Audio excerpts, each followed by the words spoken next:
ఆ జిల్లాలో మున్సిపల్ టార్గెట్గా చైర్ గేమ్ మొదలైందా? పీఠం కదిలించడమే మిగిలి ఉందా? ఎత్తులకు పై ఎత్తు రాజకీయాలు, వ్యూహ ప్రతివ్యూహాలు జిల్లా పొలిటికల్ పిక్చర్ను మరింత రసవత్తరంగా మార్చేస్తున్నాయా? ఏం చేసైనా వైసీపీ చైర్మన్ను గద్దె దించాలని స్థానిక ఎమ్మెల్యే ఫిక్స్ అయి కూర్చున్నాడా? మరికొద్ది రోజుల్లోనే వైసీపీ చేతిలో ఉన్న పురపాలక పీఠంపై టీడీపీ జెండా ఎగరనుందా అంటే అవుననే అనిపిస్తున్నాయి అక్కడి పరిస్థితులు. ఇప్పటికే ఆ దిశగా ప్రయత్నాలు కూడా స్టార్ట్ అయ్యాయట. మరోవైపు టీడీపీ ప్లాన్ భగ్నం చేసేందుకు వైసీపీ నేతలు అదే రేంజ్లో స్కెచ్లు వేస్తున్నారు. కౌన్సిలర్లు చేజరకుండా జాగ్రత్త పడుతున్నారు. దీంతో ఆ మున్సిపాలిటీలో చైర్మన్ కుర్చీ రగడ రంజుగా మారింది. మరి ఆ కుర్చీ కొట్లాటలో టీడీపీ ప్లాన్ సక్సెస్ అవుతుందా? వైసీపీ పాలిటిక్స్ పీఠం నిలబెట్టుకోగలుగుతుందా? ఇంతకీ ఎక్కడా మున్సిపాలిటీ? చీరాలలో రాజుకుంటున్న పొలిటికల్ హీట్. మున్సిపల్ పీఠం కోసం టీడీపీ వైసీపీ ప్రయత్నాలు. అధికార ప్రతిపక్షాల మధ్య మాటల యుద్ధం.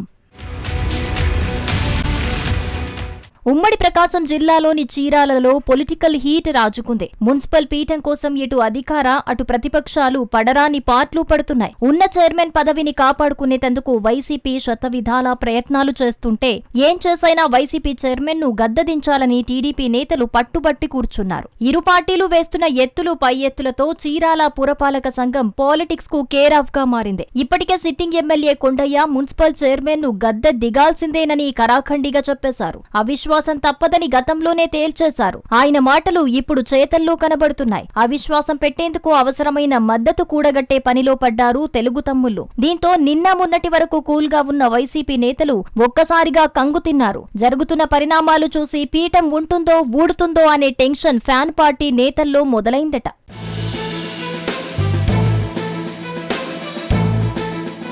చీరాలలో మున్సిపాలిటీ పరిధిలో మొత్తం 33 వార్డులున్నాయి. గతంలో జరిగిన మున్సిపల్ ఎన్నికల్లో టీడీపీ నుండి ఒక్కరంటే ఒక్కరే కౌన్సిలర్ గా గెలిచారు. వైసీపీకి మాత్రం 21 మంది కౌన్సిలర్లున్నారు. ఇక ఇండిపెండెంట్లుగా 11 మంది విజయం సాధించారు. ఇండిపెండెంట్లలో ఎక్కువ మంది మాజీ ఎమ్మెల్యే ఆమంచి కృష్ణమోహన్ కు సంబంధించిన అభ్యర్థులే. అయితే చైర్మన్ పీఠం దక్కాలంటే 2/3 మెజారిటీ ఉండాలి. దీంతో ఇండిపెండెంట్ల మద్దతుతో పాటు టీడీపీకున్న ఒక్క సభ్యుడు కూడా అప్పట్లో వైసీపీకు జై కొట్టారు. దీంతో చైర్మన్ అభ్యర్థిగా ఉన్న శ్రీనివాసరావు చైర్మన్ పీఠం అధిరోహించారు. ఇక అప్పటి నుండి చీరాల పురపాలక సంఘంలో వైసీపీ హవా కొనసాగిస్తూ వస్తోంది. అయితే ఇటీవల జరిగిన సాధారణ ఎన్నికల్లో వైసీపీ సర్కారు పోయి కూటమి ప్రభుత్వం గద్దెనెక్కింది. దీంతో వైసీపీకి చెందిన కొంతమందితో పాటు ఇండిపెండెంట్లుగా ఉన్న వారిలో కొంతమంది టీడీపీ పంచన చేరారు. దీంతో టీడీపీ బలం 15కి చేరగా వైసీపీ బలం 13కు పడిపోయింది.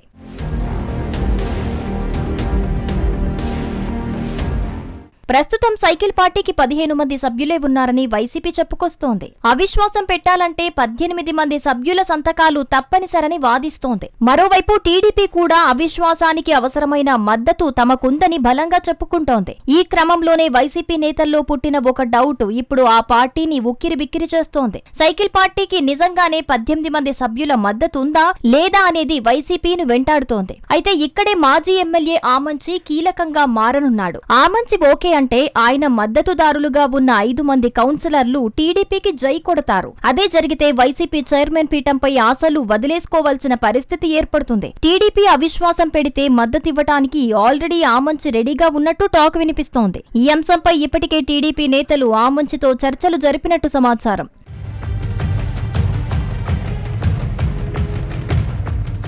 మరోవైపు పీఠాన్ని కాపాడుకునేందుకు వైసీపీ నేతలు సకల ప్రయత్నాలు చేస్తున్నారు. ఇన్ఛార్జ్ కరణం వెంకటేష్ ఆధ్వర్యంలో కౌన్సిలర్లు అందరూ మీటవాలనుకున్నారు. అయితే విషయం తెలుసుకున్న ఎమ్మెల్యే కొండయ్య తనయుడు వైసీపీ నేతలకు షాక్ ఇచ్చాడు. పురపాలక సంఘానికి తాళాలు వేయించాడు. దీంతో ఎవరు లోనికి పోవటానికి లేకుండా పోయింది. చేసేదేమీ లేక వైసీపీ చైర్మన్ తో సహా ఆ పార్టీ కౌన్సిలర్లు అక్కడే నిరసన వ్యక్తం చేశారు. ఇలా ఎత్తుకు పై ఎత్తులతో చీరాల రాజకీయం రసవత్తరంగా మారింది. మరోవైపు కౌన్సిలర్ల సంతకాల సేకరణ ముగిసిన వెంటనే అవిశ్వాసంపై కలెక్టర్ను కలిసే అవకాశం కనబడుతోంది. ప్రస్తుతం టీడీపీ చెబుతున్నట్టు 18 మంది మద్దతుతో అవిశ్వాసం పెడితే ఆమంచి మద్దతుతో టీడీపీ చైర్మన్ పీఠం దక్కించుకోవటం ఖాయంగా కనిపిస్తోంది.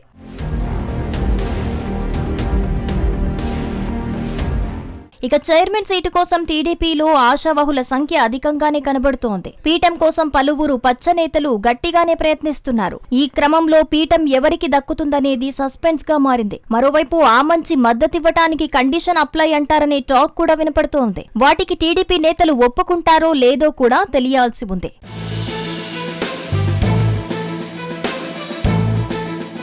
మొత్తానికి చీరాల మున్సిపల్ పీఠాన్ని కైవసం చేసుకోవటమే టార్గెట్ గా స్కెచ్ రెడీ చేస్తున్నారు అధికార ప్రతిపక్ష నేతలు. ఒకవేళ ఆమంచి మద్దతివ్వటానికి ఒప్పుకుంటే ఖచ్చితంగా అవిశ్వాసం పెట్టే ఛాన్స్ కనిపిస్తోంది. ఈ పరిస్థితుల్లో పురపాలక పీఠం ఎవరికి దక్కుతుందనేది ఉత్కంఠంగా మారింది.